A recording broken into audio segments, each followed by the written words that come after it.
The emergency room doors burst open at 2:47 a.m., and Serafina Brooks didn't flinch. 15 years as a night shift nurse at San Francisco General had taught her that chaos was just another Tuesday, but when the gurney rolled past her station, surrounded by men in expensive suits with blood on their hands, something in her chest constricted. The man on the stretcher was unconscious, his perfectly tailored shirt soaked crimson. Dark hair fell across a face that was somehow both brutal and beautiful. She caught a glimpse of ink on his neck, Korean characters written vertically in delicate script. Gunshot wound, upper chest, the paramedic rattled off. Lost a lot of blood.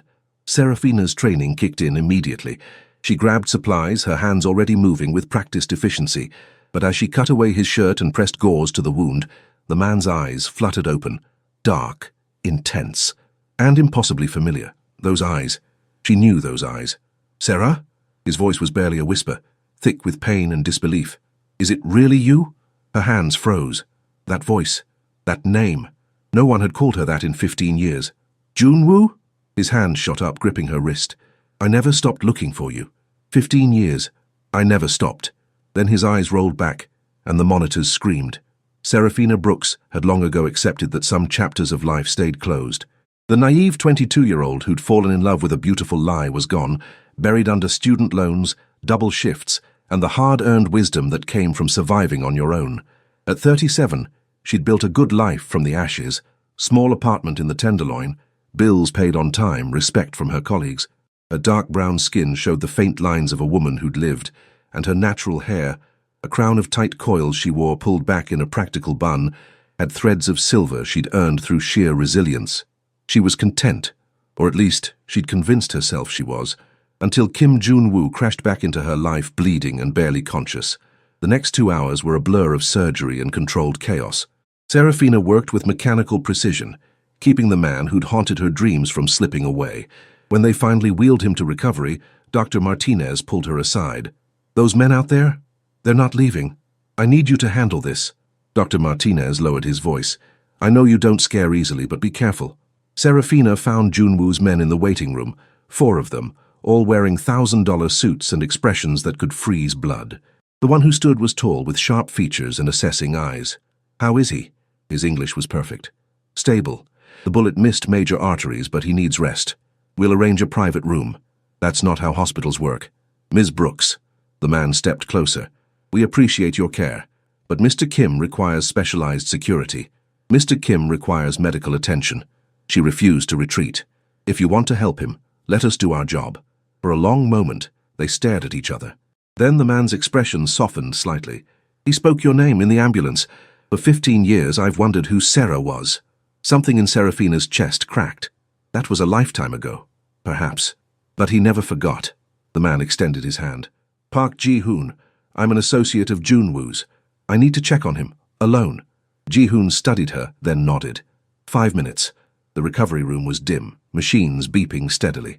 Junwoo looked diminished by the hospital bed and IV lines, but even unconscious, there was something commanding about him. The sharp line of his jaw, the way his dark hair fell across his forehead, the ink on his neck that read Yongwon and Sarang in delicate vertical script. Eternal love. She'd been so stupid. "You have no right to come back like this," she whispered, checking his vitals with trembling hands. "No right to look at me like you've been searching. You left, Junwoo. You promised forever and you left." His hand twitched, eyes opening, unfocused but aware. "Sarah, you're still here. I'm your nurse. I'm doing my job." "You're angry." A ghost of a smile touched his lips. "You should be. You deserve nothing from me." But she was adjusting his pillow, her touch gentle despite her words. "I know, but I'm asking anyway." His eyes locked on hers. "Please, let me explain why you disappeared without a word. Why I waited 3 days thinking you were dead before accepting you'd just left." Her voice cracked. "There's no explanation that matters anymore." His hand shot out, fingers wrapping around her wrist. "I left to keep you alive." The machines beeped faster. Serafina forced herself to stay calm. "Let me go. They were going to kill you. My uncle, the organization. They saw you as weakness. The only way to keep you safe was to make them think you meant nothing. Well, congratulations, you were very convincing. Sarah, that's not my name anymore. Not to you." She pulled free. "You need to rest. And when you're recovered, you need to leave my hospital and my life." She was at the door when he spoke again, so quietly she almost didn't hear. "I thought about you every day, every single day for 15 years. Serafina's hand tightened on the door handle. "And did I find that normal life? I don't know, that's the hell of it. I don't know anything about you anymore." She turned, meeting his gaze. "I'm 37 years old. I work 60-hour weeks. I live alone in a 5th-floor walk-up. I haven't been on a date in 3 years because every man I compare to a ghost, and they all come up short. That's the normal life I found." His eyes darkened with something that looked like pain and satisfaction mixed together. "You didn't marry. Is that what you wanted?" "No, God help me, no. You don't get to be glad about anything in my life." But her traitorous heart was racing. "I know, but I am anyway." He shifted, wincing. "The men who shot me, they're connected to the same people who threatened you 15 years ago, and the first place I wanted to come, even dying, was anywhere you might be." The heart monitor spiked. Serafina moved to check his readings. "Your heart rate is too high. Tell me to leave." His eyes tracked her every movement. "Tell me you hate me, that you never want to see me again. Tell me and I'll disappear." The lie should have been easy. After 15 years, it should have been the easiest thing in the world.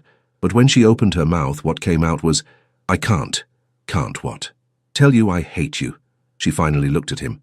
"I tried for 15 years, and I can't." The door burst open, and Ji-hoon strode in, expression urgent. "We have a problem. The Han family knows he's here." Junwoo's demeanor changed instantly, from vulnerable to lethal. "How many?" "Unknown, but they'll come tonight." "No." Serafina stepped between them and the bed. "He's not stable enough to move. If he stays, he dies anyway," Ji-hoon said flatly. Serafina looked at Junwoo, whose face had gone carefully blank. "There's another way. Transfer him to the secure wing. Locked down, limited access, different name on records." Ji-hoon's eyes narrowed. "Why would you help us?" "Because I took an oath to protect my patients, all of them, even idiotic criminals who get themselves shot." Junwoo's laugh was short but genuine. She always did have a sharp tongue. "I'll arrange it," Ji-hoon said. "But Ms. Brooks, if you're lying, then you'll kill me." "I get it." Serafina's voice was steady. "But right now, I'm the only chance he has." Ji-hoon looked at Junwoo, who nodded. "She won't betray us. She never has." After Ji-hoon left, Serafina began preparing for the transfer. She was aware of Junwoo watching her. "Why? After everything, why help me?" She didn't look at him. "Maybe I'm hoping you'll owe me enough to finally tell me the truth." "I'll tell you everything." "But Sarah..." He waited until she met his eyes. "The truth won't make this easier." "Good. Because easy is boring. And apparently, I have terrible taste in complicated." The transfer happened swiftly. By the time Junwoo was settled in the secure wing, dawn was breaking over San Francisco. Serafina's shift was over, but she couldn't bring herself to leave. She stood at the window, watching the city wake up. "You should go home." Junwoo's voice was stronger now. "I should do a lot of things." She didn't turn around. "But apparently I'm making terrible decisions today." "Sarah, my shift ends in 10 minutes, and then I'm coming back as your assigned nurse. And you're going to tell me everything. And then? And then I'll decide if saving your life was the biggest mistake I've ever made, or..." She trailed off. Or if maybe some part of that stupid girl who loved you is still alive after all." The sun broke through the window. Junwoo extended his hand, palm up. Serafina looked at it for a long moment. 15 years of healing and building walls, and convincing herself she was over him. She took his hand. And somewhere in San Francisco, word began to spread. The Black Queen was back. Serafina went home to her cramped apartment and stared at herself in the mirror, searching for signs of the girl who'd once believed in forever. She found only tired eyes and the wisdom of a woman who'd learned that forever was just another lie. Her phone buzzed. Unknown number. "This is Ji-hoon. Mr. Kim has requested you specifically for his care. Your shift begins at 2 p.m. She should be angry at the casual display of power. Instead, she felt something dangerous unfurling in her chest. "I'll be there." She tried to sleep. Failed. At noon, she gave up and made breakfast she barely tasted. When Serafina arrived at 1:45 p.m., she found Ji-hoon waiting with another man, younger with softer features but the same dangerous edge. "Ms. Brooks." Ji-hoon's nod was almost respectful. "This is Lee Tae-yang. He'll be coordinating your security." "Security for what?" "For you. The moment word spread that you were helping Mr. Kim, you became a target. I don't need a babysitter. You need to stay alive." Junwoo's voice came from inside the room. And if that requires Tai Yang following you around, that's what's happening. Serafina pushed past Ji-hoon. Junwoo was sitting up, no longer deathly pale. You don't get to make decisions about my life. I'm making decisions about mine. And my life doesn't work if you're not in it. And safe. That's not how this works. They found my apartment last night. Went through everything, every photo I'd kept hidden, every piece of information about you that I'd spent 15 years collecting. The blood drained from her face. What information? Where you work, where you live, your daily routines. He paused. They know everything now, which means you're no longer just a ghost from my past. You're a target. Serafina sank into the chair. Who are they? The Han family. Rival organization trying to take over our territory for 2 decades. 15 years ago they threatened you to get to me. Now they know you're back, and they'll use you as leverage. So this is my life now, looking over my shoulder. No, this is your life until I end them, which I will. I didn't ask for your protection. I don't care. He leaned forward. 15 years ago, I walked away to keep you safe. I won't make that mistake again. What mistake? Leaving or caring? Leaving. His hand reached for hers. I should have fought for you then. Instead, I let you think I didn't love you, and I've hated myself for it every day since. You destroyed me. I know. I waited for you. 3 days, thinking maybe you'd been in an accident, and then your phone was disconnected and the landlord said you'd paid through the month and disappeared. I had to make it clean. If they thought you mattered, they'd have killed you. So you made me think I didn't matter at all. The words came out broken. Do you have any idea what that did to me? Junwoo's grip tightened. I watched you from a distance. The first year was the worst. Seeing you cry yourself to sleep, watching you barely eat, seeing you try to hold yourself together. His voice cracked. I wanted to come back so badly, but I couldn't. Not while my uncle was alive and the threat was real. Your uncle? The man who raised me after my parents died. The man who ran the organization before me. He ordered your death. Said you were making me weak, that I couldn't lead if I was distracted. And you listened to him? I pretended to. Broke your heart to save your life. And then I spent the next 10 years building my power until I was strong enough to challenge him. His eyes met hers. I killed him 3 years ago. The words should have shocked her. Instead, she heard herself ask, did it help? No, because you were still gone, and I didn't know if I'd ever find you again. I had power, money, control, everything he said I needed, and none of it mattered because I didn't have you. Serafina stood, needing distance. She walked to the window. I need time to process this. Take all the time you need, but take it with Tai Yang watching your back. Please, Sarah. She turned to find him standing, shouldn't be standing, just inches away. I loved you, he whispered. Love you, never stopped. And I know I don't deserve a second chance, but I'm asking anyway. You should be in bed, you're going to reopen your stitches. Worth it. This moment is worth anything. The door opened, and Dr. Martinez walked in. Am I interrupting? Serafina stepped back. Mr. Kim was trying to get up against medical advice. Because my nurse won't let me protect her properly, Junwoo added. Dr. Martinez looked between them. Well, Mr. Kim, if you want to protect anyone, you need to heal first. Back in bed. With her help, he made his way back. When they were alone again, Junwoo caught her hand. Stay, please. Even if you hate me, just stay while I sleep. I've spent 15 years not knowing if you were safe. Let me have this. She should say no. Should protect what was left of her heart. Instead, she pulled a chair beside his bed. 1 hour. His smile was soft, vulnerable. 1 hour with you is more than I've had in 15 years. He fell asleep, holding her hand. Serafina watched him, memorizing the lines of his face. Her phone buzzed. Unknown number. Pretty nurse. We know where you live. We know you matter to him. Tell Kim Junwoo his time is up. Her blood ran cold. She looked up to find Tai Yang at the door, expression grim. They've made contact. Serafina showed him the phone. Tai Yang immediately made a call in rapid Korean. Junwoo's eyes opened, instantly alert. What happened? They texted me. Threats. His expression went from concerned to lethal. Show me. She handed him the phone. He showed it to Ji-hoon, who'd appeared at the door. Trace it. Find them. And prepare to move Sarah to the safe house. No. Serafina stood. I'm not going to any safe house. I have a job, a life they just threatened. Everything about us is negotiable. You don't own me. Then what do you suggest? Wait until they grab you off the street. I suggest we find another way, one that doesn't involve me hiding. There is no other way. Then make one. She leaned in. You spent 15 years building power, right? Use it. But don't make me disappear from my own life. I already did that once because of you." The room was silent. Finally, Junwoo spoke. "What do you propose?" "Protection, yes. But I keep working, keep living my life. They want to use me as leverage. Let them try. But I do it on my terms." Something shifted in his expression. "You're either incredibly brave or incredibly reckless. Maybe both. After all, I'm standing here agreeing to let Mafia guards follow me around instead of running." Ji-hoon made a sound that might have been a laugh. "Fine," Junwoo said. "We do it your way. But there are conditions." "Of course there are. Tae-yang stays with you at all times outside the hospital. Inside we'll have people positioned. You don't go anywhere without checking in. And if I say the situation has changed, you don't argue. Deal. As long as you promise something too." "What?" "You tell me everything. The whole truth about what happened 15 years ago. About your organization, about the Han family, about every dark corner you kept hidden."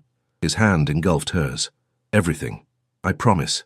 "Then we have an agreement." They shook, and Serafina felt the weight of what she'd just committed to settling over her. At 10 p.m., she returned to check on him one last time. She found him awake, staring at the ceiling. "Can't sleep?" "Thinking about how to keep you safe while respecting your independence. It's difficult.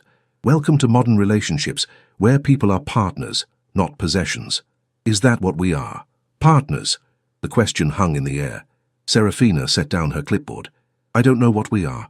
We were everything once, then we were nothing. Now we're something undefined that probably shouldn't exist but does anyway. I'll take undefined over nothing. You'll take what I give you. And right now what I'm giving you is medical care and a chance to earn back my trust. Everything else, we'll see." He caught her hand. "Sarah, thank you. For not running. Don't thank me yet.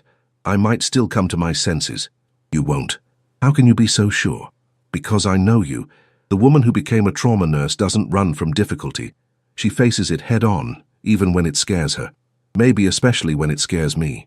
15 years ago, I ran because I had no choice. This time I'm choosing to stay. Nothing worth having ever is easy." She wanted to argue, but exhaustion was catching up. "I'm going home. Tae-yang is waiting." "He is. And Sarah, sleep well. Tomorrow, I start telling you everything." She nodded and left, finding Tae-yang waiting. The young man fell into step beside her. "This is my life now. A shadow wherever I go. Until the threat is eliminated. I'll be as unobtrusive as possible." When they reached her building, Tae-yang did a thorough sweep. Finding nothing, he positioned himself outside her door. "I'll be here all night." Inside, she locked the door and leaned against it, finally allowing herself to feel the weight of the day. Her phone buzzed. Another unknown number. "Sleep tight, pretty nurse. We'll be seeing you soon." Serafina's hands shook as she screenshot it and sent it to Ji-hoon. Within seconds, her phone rang. "Pack a bag. Tae-yang will bring you to the safe house." "No, they want me scared. I won't give them that." "Ms. Brooks, tell Junwoo I'm staying put. If he has a problem with that, he can tell me himself tomorrow." She ended the call. 30 seconds later, her phone rang again. Junwoo. "Sarah, please, be reasonable." "I am being reasonable. Running teaches them I'm an easy target. Staying shows I'm not afraid." "Even if you should be?" "Especially then. You said you wanted to prove you're not a coward anymore. This is my chance to prove the same thing." Silence. Finally, "Tae-yang stays at your door, and I'm sending 2 more men to watch the building." "Fine. And Sarah? If anything happens, anything at all, you call me immediately." "I will. I mean it. I can't lose you again. I won't survive it." The vulnerability in his words cracked something in her chest. "You won't lose me. Not to them. But maybe to your own good judgment." "That's still up for debate. Get some rest, Junwoo. Tomorrow you owe me some answers. Tomorrow and every day after. Good night, Sarah." She ended the call and stood at the window for a long time, watching the city lights blur through tears she hadn't realized she was crying. 15 years of building walls. And now, in less than 48 hours, those walls were crumbling. She wasn't sure if she was terrified or relieved. Maybe both. Serafina woke to sunlight and the smell of coffee. For a moment she was disoriented. She never made coffee before her alarm. Then she remembered. She wasn't alone anymore. She found Tae-yang in her kitchen with coffee and pastries from her favorite bakery. "How did you—" "Mr. Kim provided a list of your preferences." Serafina took the coffee, too tired to be annoyed. "They're fine, thank you." Her phone showed 3 missed calls from the hospital. A water main break had flooded part of the ER, and they were short-staffed. "I need to go in, emergency. I'll drive you." 20 minutes later, she was at the hospital, diving into controlled chaos. 3 hours passed before she had a moment to breathe. When she finally got to Junwoo's room at noon, she found him dressed in expensive clothes, sitting on the bed looking far too healthy for a man who'd been shot less than 48 hours ago. "You're supposed to be resting." "I'm supposed to be dead. Resting seems excessive. Your body needs time to heal." "My body has healed enough. Besides, I have more important things to do than lie in a hospital bed." "Like what?" "Like keeping the promise I made you." He gestured to the chair. "Sit. I'm going to tell you everything, and you're not going to like most of it." Serafina sat. Junwoo remained standing. 15 years ago, I was 25 and stupid. I thought love was enough. Thought I could have both worlds, you and the organization. My uncle saw things differently. Your uncle who you killed. Kim Dae-sung. He raised me after my parents died when I was 12, taught me everything about the business. He also taught me that weakness gets you killed, and in his eyes, loving you made me weak. How did he even know about me? I told him. Like an idiot, I told him I'd met someone, that I was thinking about leaving. I actually thought he'd understand. What did he do? Gave me a choice, you or the organization. Said if I chose you, he'd have you killed as a lesson. And if I stayed, I had to cut you off completely. Make you think I'd never cared. Serafina's throat tightened. So you chose. I chose your life over my happiness. Every time, Sarah, your life comes first. He finally met her eyes. But I was a coward. Instead of fighting him then, I took the path of least resistance. Broke your heart to save your life and told myself it was noble. It wasn't noble, it was devastating. I know. He moved closer, crouching in front of her chair, and I spent the next 10 years building my power, making alliances, learning everything I needed to challenge my uncle. When I finally moved against him, it wasn't clean or quick. It was brutal and necessary. You said you shot him. In the head, in front of the entire organization. Made it clear that anyone who had a problem with my leadership could follow him. Did anyone challenge you? 2 men. I killed them both. He searched her face. Does that frighten you? She should say yes, but looking into his eyes, she saw not a monster, but a man who'd done monstrous things for reasons she was starting to understand. It should. But I've worked trauma for 15 years. I've seen what violence does, and I've learned that the world isn't black and white. Everyone's just trying to survive. I'm not a good person. Maybe not by traditional standards, but you protected me. You suffered for years to keep me safe. That counts for something. It counts for nothing if I've just put you in danger again. His jaw clenched. The Han family knows about you now. They're going to use you as leverage. Then what do? I end them. But that takes time, and in the meantime, you're vulnerable. So we're back to the safe house discussion. No. We're back to giving you a choice. A real choice, not the one I made for you 15 years ago. Serafina stood. What choice? Stay or go? If you want to walk away, I'll arrange protection until the Han family is eliminated. You'll never see me again, but you'll be safe. Or you stay. You let me back into your life. But if you stay, you're choosing this world. All of it. The danger, the violence, the reality of who I am. That's not much of a choice. It's the only honest one I can give you. His hand came up slowly. When she didn't move away, he cupped her face. I want you to stay. God, I want it more than anything. But I won't manipulate you, won't hide what staying means. She closed her eyes, leaning into his touch. You're asking me to choose you knowing it might get me killed. I'm asking you to choose yourself. What you want, regardless of the cost. What do you want, Sarah? What did she want? Safety, stability, the quiet life she'd built. But also him, the way he looked at her like she was his entire world. I want to stop being afraid. I've been afraid for 15 years, afraid of getting hurt again. Afraid of trusting, afraid of wanting too much, and I'm tired of it. That's not an answer. Yes, it is. I'm choosing to stay, to be terrified and stay anyway, because the alternative is running, and I've been running from you in my heart for long enough. The emotion that crossed his face was devastating, relief and joy and pain all mixed together. You're sure? No, but I'm doing it anyway. He pulled her in slowly. When she didn't resist, his arms wrapped around her, and Serafina found herself pressed against his chest, feeling his heartbeat thundering beneath her cheek. I'll keep you safe, whatever it takes. Don't make promises you can't keep. I'm not. Keeping you safe isn't a promise, Sarah. It's a fact. I would burn down all of San Francisco if that's what it took. The possessive intensity should have been frightening. Instead, it made something in her chest unfurl. That's excessive. That's love.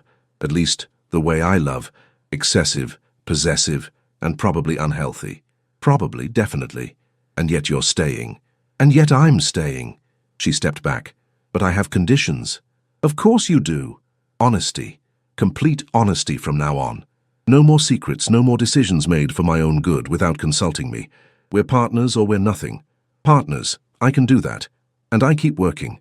Keep living my life as normally as possible. Your protection, yes, but not your control. That's going to be difficult. Most worthwhile things are. He laughed. Using my own words against me. I've missed that sharp tongue. Get used to it. I'm not the naive girl you left behind. I'm a woman who survived trauma, tragedy, and heartbreak. I'm not easy to manage. Good. Easy was never interesting. You, Sarah, have always been the most interesting thing in my life. The door opened, and Ji-hoon walked in. Sorry to interrupt, but we have a situation. The softness in Junwoo's expression vanished. What situation? The Han family made a move, hit one of our warehouses, took out 3 of our men. They left a message.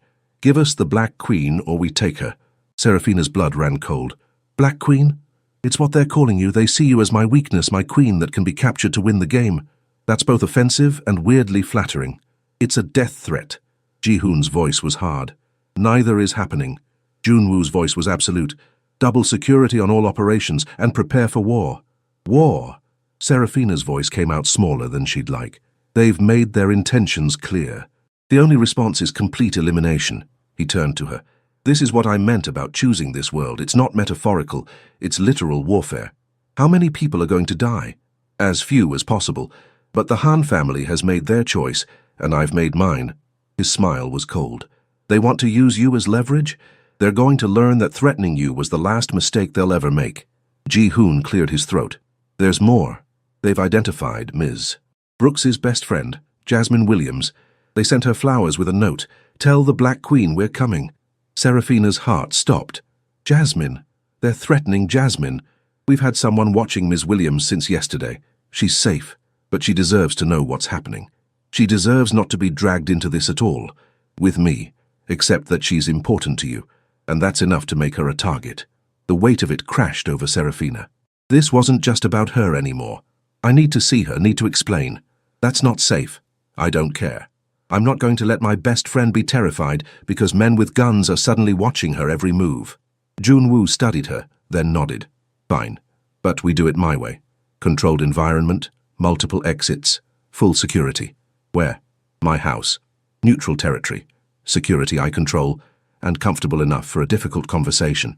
He looked at Ji-hoon. Arrange transport for Ms. Williams. Make it clear we're not threatening her. We're offering protection and answers. 2 hours later, Serafina found herself in a car with Tai Yang, heading toward Pacific Heights. The house turned out to be a mansion. You live here. It's home. Security is tight, but try not to feel like you're in a prison. The house was stunning. Modern architecture with floor-to-ceiling windows overlooking the bay, expensive art, and enough space to house several families. Junwoo met her at the door, dressed in dark slacks and a black shirt with the sleeves rolled up, the tattoo on his neck visible. He looked every inch the dangerous criminal he was. He also looked devastatingly handsome. Welcome home, he said. This isn't my home. Not yet, but it could be. Before she could respond, another car pulled up. Jasmine emerged, looking confused and frightened. Sarah! Jasmine's eyes widened. What the hell is going on? That is a very long story. They settled in what Junwoo called the informal living room. Jasmine sat across from them, her eyes moving between Serafina and Junwoo with growing concern. Start talking, Jasmine demanded. Serafina took a deep breath. 15 years ago, I was in love with someone.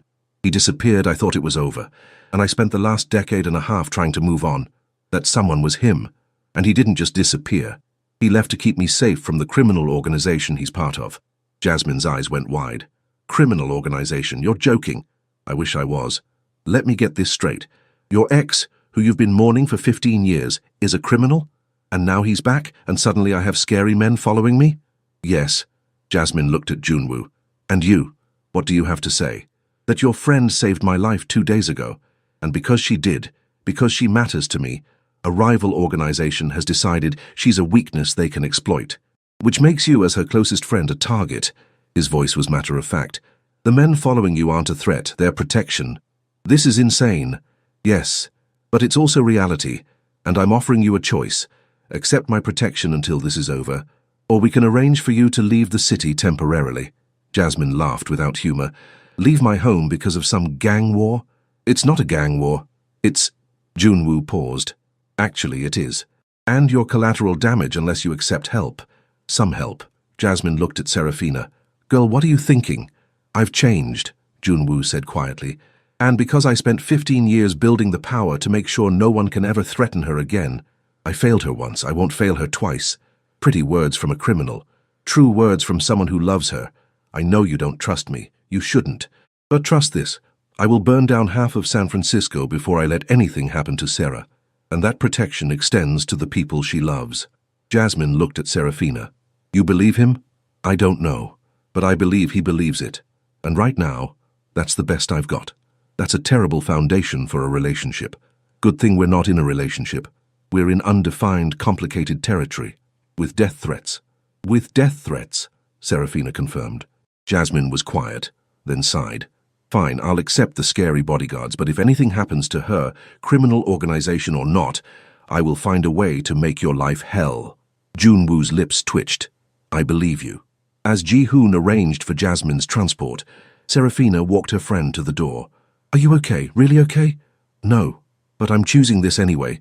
Maybe that makes me crazy. It definitely makes you crazy. But I haven't seen you this alive in years. Jasmine pulled back.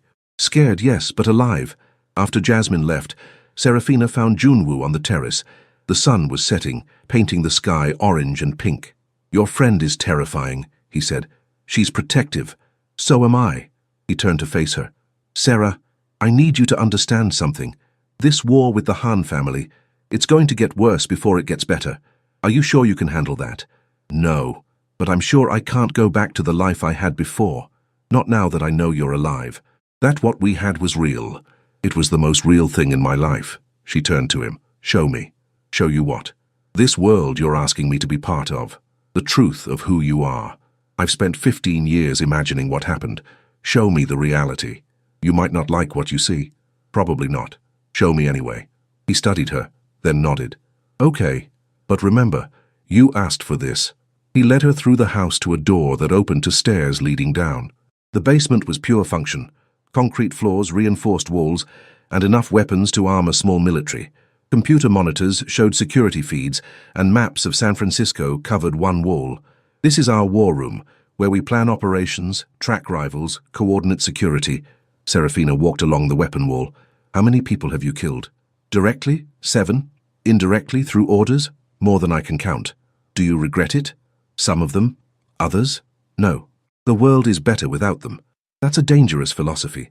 I'm a dangerous man. This is what you're choosing, Sarah.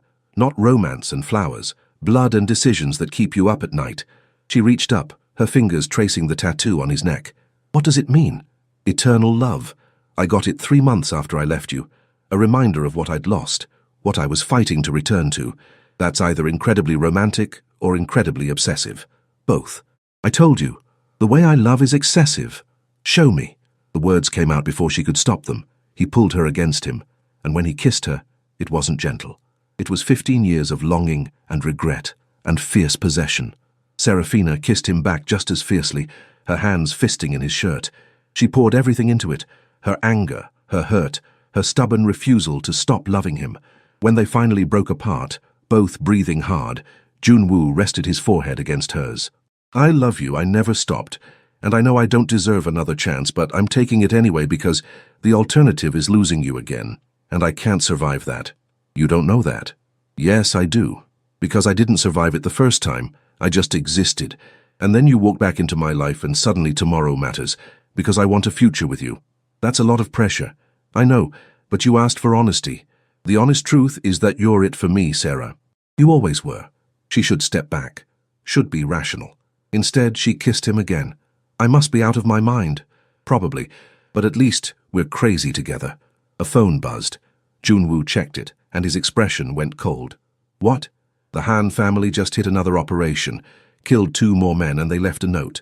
Clock's ticking. Give us the queen. I'm starting to really hate that nickname. I'm starting to really hate the Han family. He pulled out his phone, making a call. Ji-hoon, gather everyone. It's time we went on offense. As he spoke in rapid Korean, Serafina looked around the war room and realized this was her life now. She should be terrified. She was terrified, but she was also done running. The war room filled quickly with men in expensive suits, each carrying an aura of controlled violence. They looked at Serafina with curiosity and wariness. This was the woman their boss had upended his world for. Junwoo stood at the head of the table, transformed from vulnerable to commanding. The Han family has made their intentions clear. They think they can use threats and violence to force my hand. They think they can take what's mine. His eyes swept the room. They're wrong. A murmur of agreement rippled through the men. We're done playing defense. Ji-hoon? Ji-hoon pulled up a digital map. The Han family operates primarily out of 3 locations: their casino in Chinatown, their shipping warehouse at the docks, and their restaurant in North Beach. Take out these 3, and we cripple their infrastructure. Do it simultaneously, Junwoo ordered. They won't expect us to hit all 3 at once and make it clean, no civilian casualties. What about Han Sung-min himself? Leave him to me. The man who ordered the hit on Sarah deserves a personal touch. Serafina's stomach churned. She'd asked to be part of this world, but hearing it discussed so clinically made it terrifyingly real. When? Tomorrow night. Give them one more day thinking they have the upper hand. Then we strike. Junwoo's eyes found Serafina, and Sarah stays here with triple security. I want to argue, but I'm smart enough to know when I'm a liability. You're not a liability. You're the most important thing I'm protecting. One of the men snorted, earning a sharp look from Ji-hoon. But Serafina understood. To them, she was the weakness that had caused this trouble.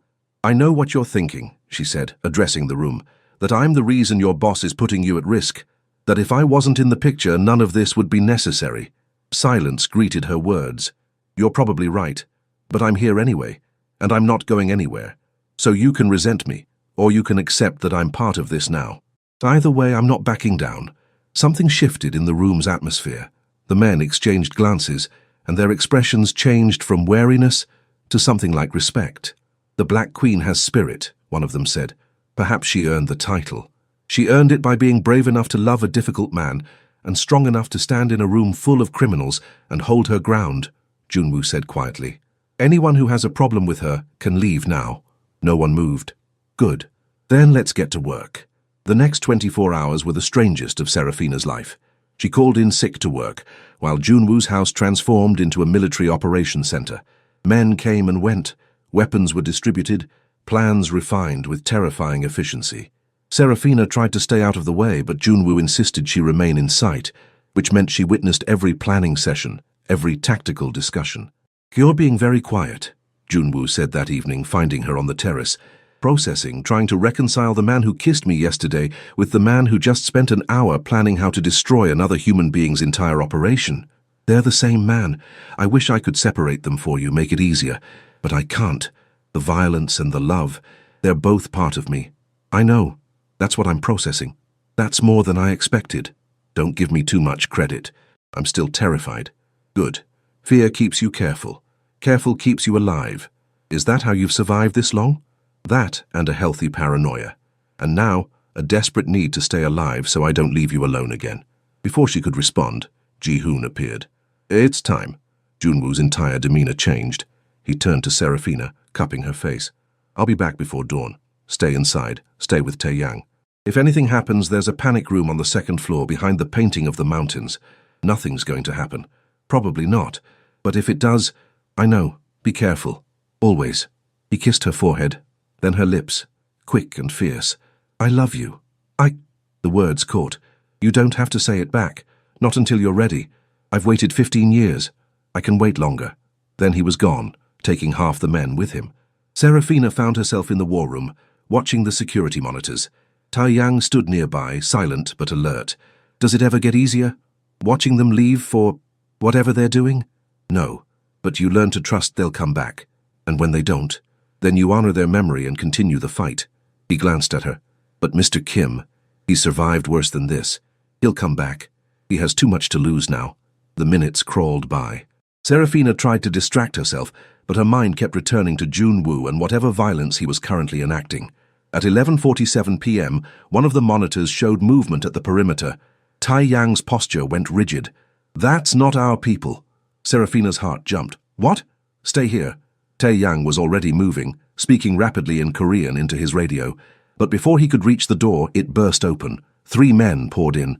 Serafina recognized the lead one from photos. Han Sung-min himself. The Black Queen, finally. Tae-yang moved between them, weapon drawn. You shouldn't be here. And yet I am. Kim thought he could attack my operations while leaving his queen undefended. Foolish. He didn't leave me undefended. One guard, against 3 of my best men. Han laughed. What happened next was chaos. Tae-yang moved with lethal grace, taking down 1 man immediately, but the other 2 were on him instantly. Han moved toward Serafina, pulling a weapon. Kim loves you? Good. Then you're my leverage. Something in Serafina snapped. 15 years of being afraid, it all crystallized into rage. She grabbed the nearest object, a metal statue from the side table, and swung it at Han's head with every ounce of strength she possessed. The impact was sickening. Han stumbled, his grip loosening. Serafina ran for the weapons wall. Her hands closed around a handgun. She'd taken a firearm safety course years ago. She turned to find Han recovering, murder in his eyes. You'll regret that. Probably. She raised the weapon, her hand steady despite her racing heart. But not as much as you're going to regret breaking into this house. You won't shoot. You're betting your life on that assumption. They stared at each other. Behind Han, Tae-yang was still fighting, blood on his face, but standing. The sound of vehicles screeching to a halt outside broke the standoff. Car doors slammed. Voices shouted in Korean. Han's expression shifted from confident to concerned. The door burst open, and Junwoo stormed in, weapon drawn, Ji-hoon and 6 others behind him. His eyes swept the room, Tae-yang bleeding but alive. Han cornered, Serafina holding a gun with shaking hands. Sarah, put the gun down. He tried to take me. I know, and I'm going to handle it, but I need you to put the gun down. Please. She lowered the weapon, and Junwoo gently took it from her hands. Then he turned to Han, and the transformation was terrifying. You came into my home, attacked my people. Put your hands on her. Junwoo's fist connected with Han's jaw, sending him sprawling. Take him, Junwoo ordered his men. Alive, for now. As they dragged Han away, Junwoo turned to Serafina. She was shaking, adrenaline crashing through her system. I'm sorry. I couldn't get to the panic room and he was coming for me and He pulled her into his arms, holding her so tightly she could barely breathe. You were magnificent, terrifying and magnificent. But please, God, never scare me like that again. He broke in. How did he break in? Inside help. Someone in the organization betrayed me. They'll be dealt with. But right now, all that matters is you're safe. Tae-yang, we'll be fine. Medics are already on the way. He pulled back, studying her face. You hit Han Sung-min with a statue. I did. You drew a weapon on the head of the Han family. I did. You stood your ground instead of running. I did. I told you I'm done running. His laugh was short but genuine. The Han family is going to regret threatening you. Is that a compliment? It's a fact. You're not the naive girl I left 15 years ago. You're a warrior. I'm a nurse who got very lucky with a metal statue. You're my queen. And tomorrow all of San Francisco is going to know what happens when someone threatens you. The rest of the night was a blur. Medics treated Tae-yang's injuries. The traitor within the organization was identified, and Serafina didn't ask what happened to him. By dawn, the house was secure again. The Han family's operations had been successfully disrupted, and their leader was being held awaiting whatever justice Junwoo deemed appropriate. Serafina found herself back on the terrace as the sun rose, exhausted and wired simultaneously. Junwoo joined her, 2 cups of coffee in hand. Couldn't sleep. Can't turn my brain off. She accepted the coffee. I keep replaying it. But I did. And he is. And you're safe. That's what matters. Is it over? The war? Not yet. But it will be soon. He was quiet. Sarah, what you did tonight, standing your ground, fighting back, it changed something. My men saw you not as a weakness to protect, but as someone who belongs in this world. I'm not sure that's a compliment. It is. In this life, respect is earned through strength. You earned theirs tonight. She set down her coffee, turning to face him. What happens now to Han? What do you think should happen? The question surprised her. You're asking me. You're the one he tried to take. You have a say. What do you want? Serafina thought about it.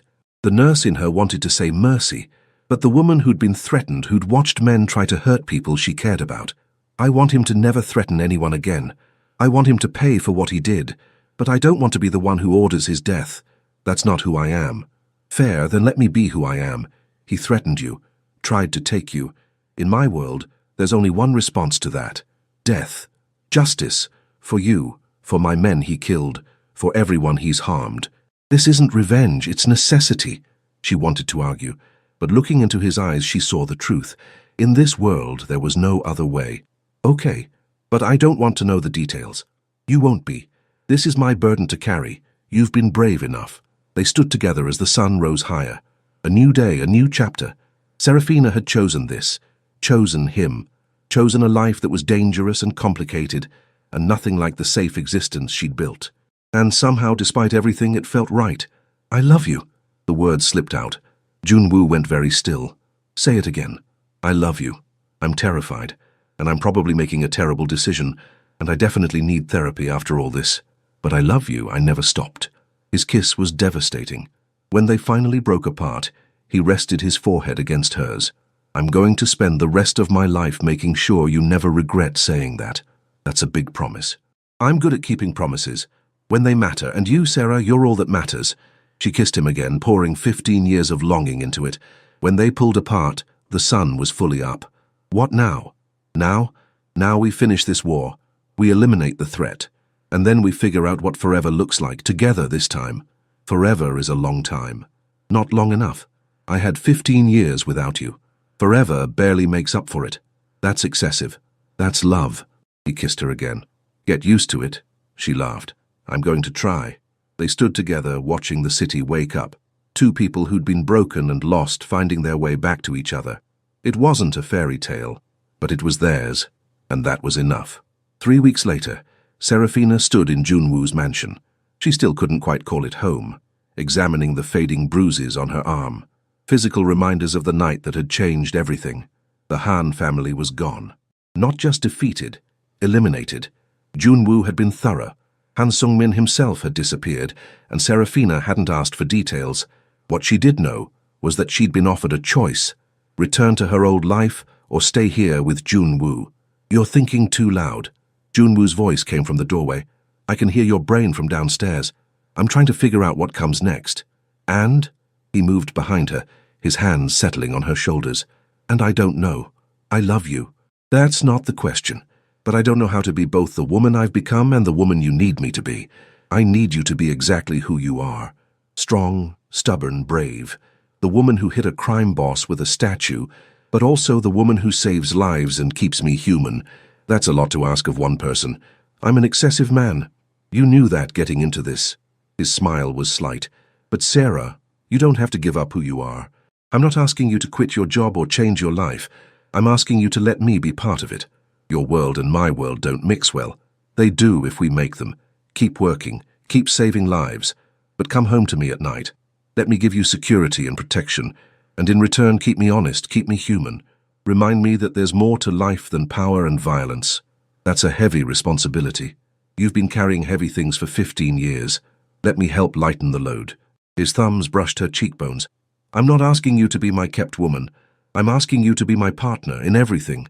Partners? Equal say in decisions? Equal say in anything that affects us both. You promise? No more disappearing for my own good? I promise, no more unilateral decisions. We face everything together. She wanted to believe him. Okay, but I'm keeping my apartment. As a backup, just in case I break your heart again. Just in case I need space, or time, or a reminder of who I am without you. I love you, Junwoo, but I won't lose myself again. I wouldn't want you to. Keep the apartment. Keep your independence.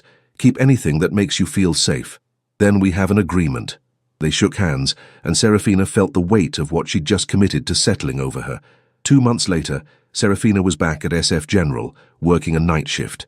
She'd returned gradually, first part-time, then full shifts. Her colleagues noticed she seemed different, more confident, less likely to take nonsense from difficult patients.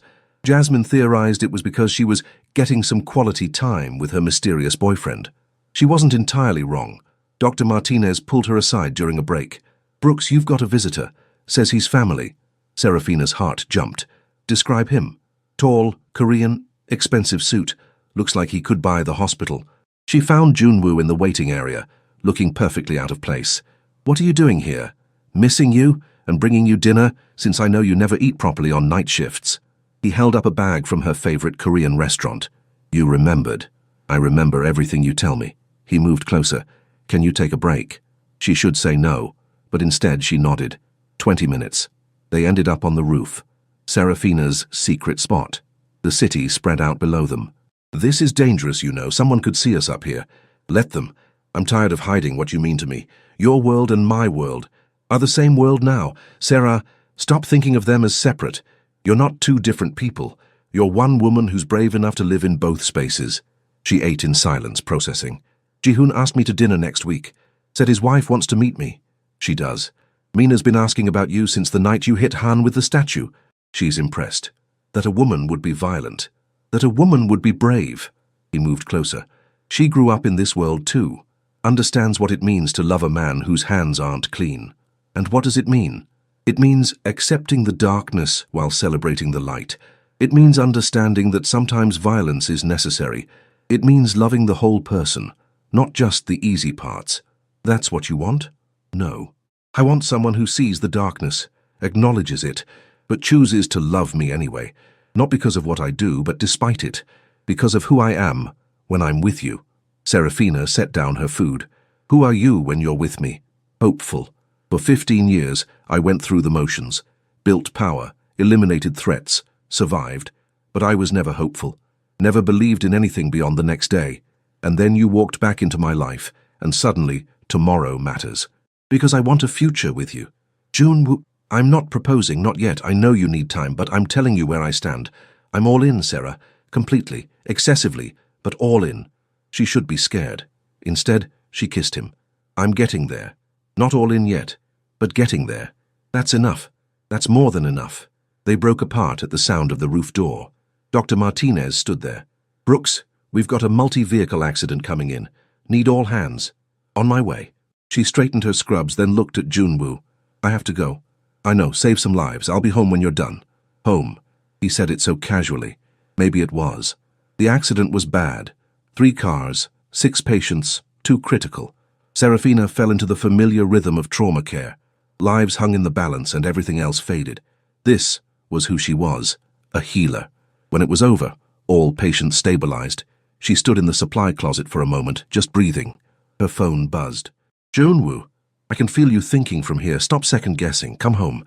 She smiled despite her exhaustion. Home. When had his mansion become home? Somewhere between the death threats and the kissing, between the fear and the love, between the woman she'd been and the woman she was becoming. Her apartment sat empty now. She still paid rent, still kept it as her safety net, but she hadn't slept there in 6 weeks. Home was where Junwoo was. She found him waiting when her shift ended, leaning against a car that cost more than her yearly salary. You didn't have to pick me up. I wanted to. Plus, I have news. Good news or bad news? Depends on perspective. The last of the Han family's allies have been persuaded to align with us instead, which means the territory is unified under one organization. Yours. Ours. What's mine is yours, Sarah. That includes the business, the resources, the power. I don't want power. I know. But you have it anyway. My men respect you. My allies know your name. You're not just my partner, you're the Black Queen. She should protest. But the truth was more complicated. I hit a crime boss with a statue. You did. I drew a weapon, meant to use it. You did. I've stood in your war room and listened to plans for violence without flinching. What does that make me? Strong, adaptable, brave. It makes you exactly who I always knew you were. A partner who can stand in the darkness without losing her light. That's a generous interpretation. It's the truth. You save lives during the day and come home to a criminal at night. You hold both truths without breaking. If that's not strength, I don't know what is. They drove in comfortable silence. When they reached the mansion, Junwoo helped her out with gentleness. Sleep. I'll wake you for dinner. She should shower first. But the bed looked so inviting, and Junwoo's arms were already around her. She fell asleep to the sound of his heartbeat. She woke hours later to the smell of food and voices.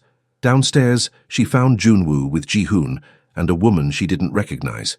You must be the famous Black Queen, the woman said warmly. I'm Mina, Ji-hoon's wife. I've been dying to meet the woman who managed to tame Kim Junwoo. I haven't tamed anyone. You made him wait 15 years and then hit his enemy with a statue. I'd call that taming. Mina laughed. I hope you're hungry. Junwoo said you don't eat enough, so I may have gone overboard. The evening passed in laughter and stories. Mina had grown up in the organization.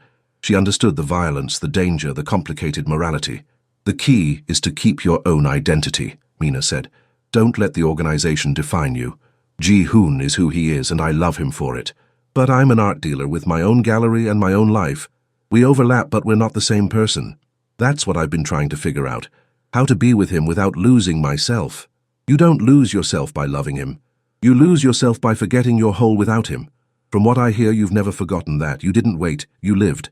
I survived. Same thing sometimes. Mina raised her glass.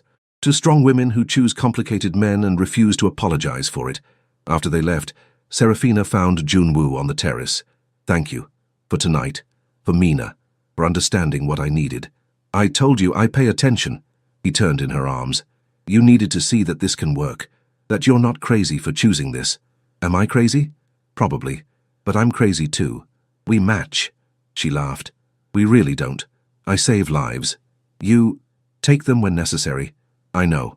Does that bother you? It should. But I've seen enough violence in the ER to know that sometimes people don't leave you a choice. You either fight back or you die. You've chosen to fight. That's survival. And I understand survival. He kissed her then, slow and deep. When they broke apart, he rested his forehead against hers.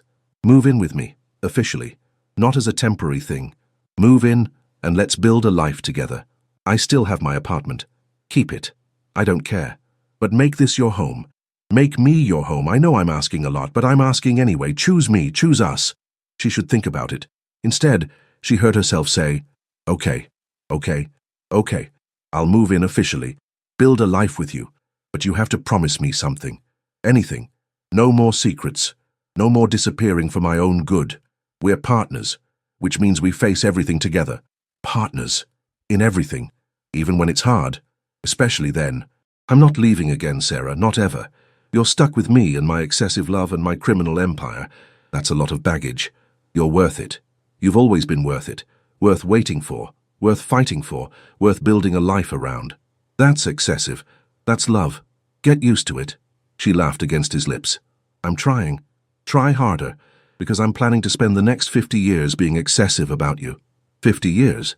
At least. I lost 15 years. I'm not wasting another minute.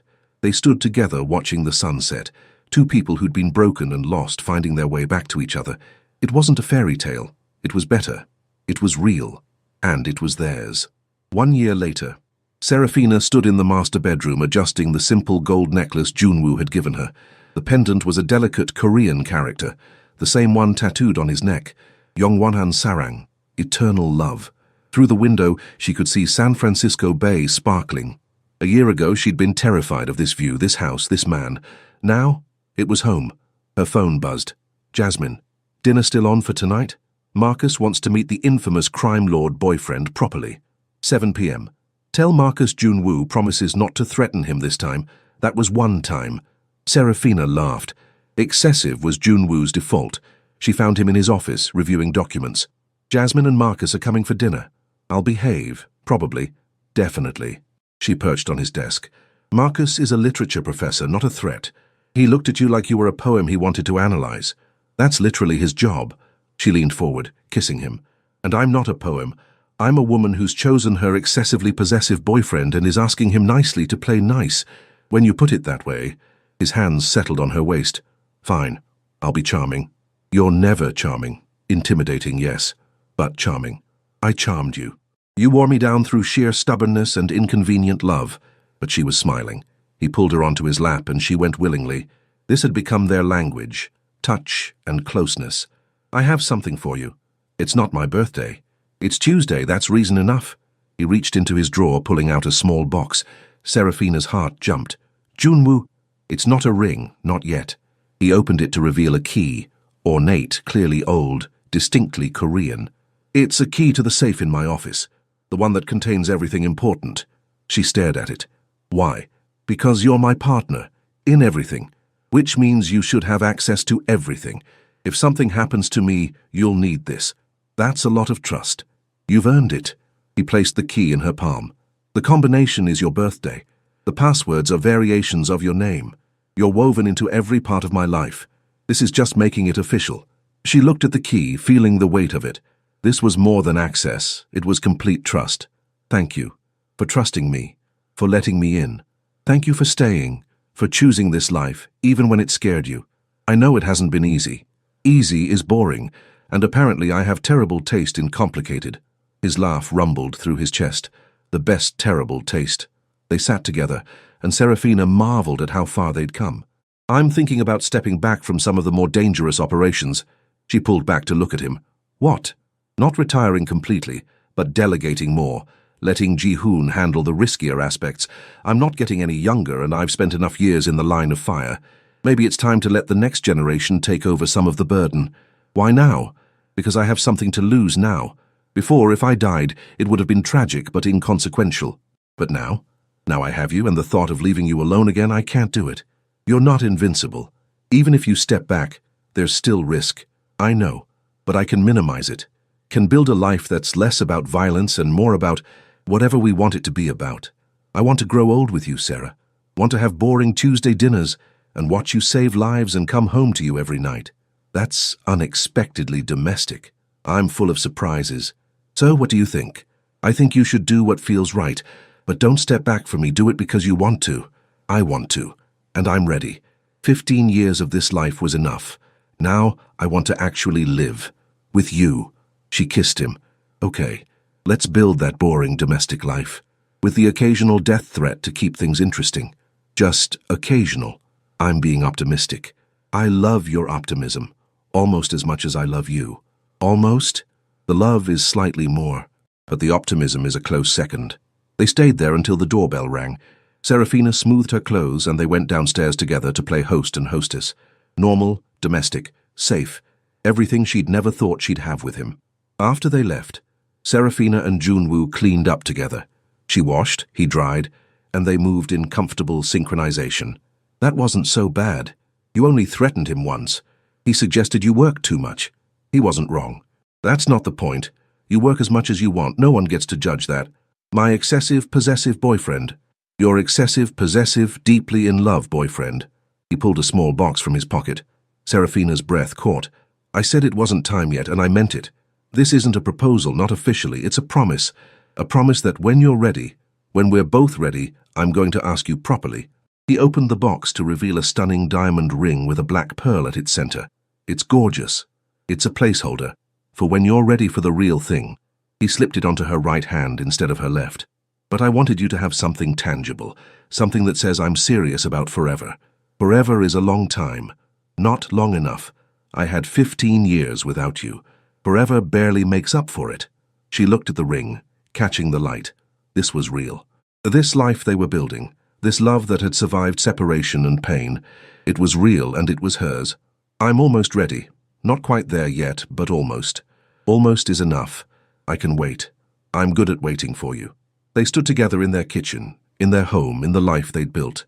The boy who left and the girl he destroyed, the man who returned and the woman who chose to stay, the criminal and the nurse, the darkness and the light, together finding balance in the impossible. I love you, she said. I love you too, excessively, possessively, eternally. Eternal love, she translated, touching his neck tattoo. Eternal love. That's what this is. What we are. What we've always been, even when we were apart. She kissed him again, and in that moment, everything was exactly as it should be. Complicated, messy, perfect, theirs. And it was enough. More than enough. It was everything.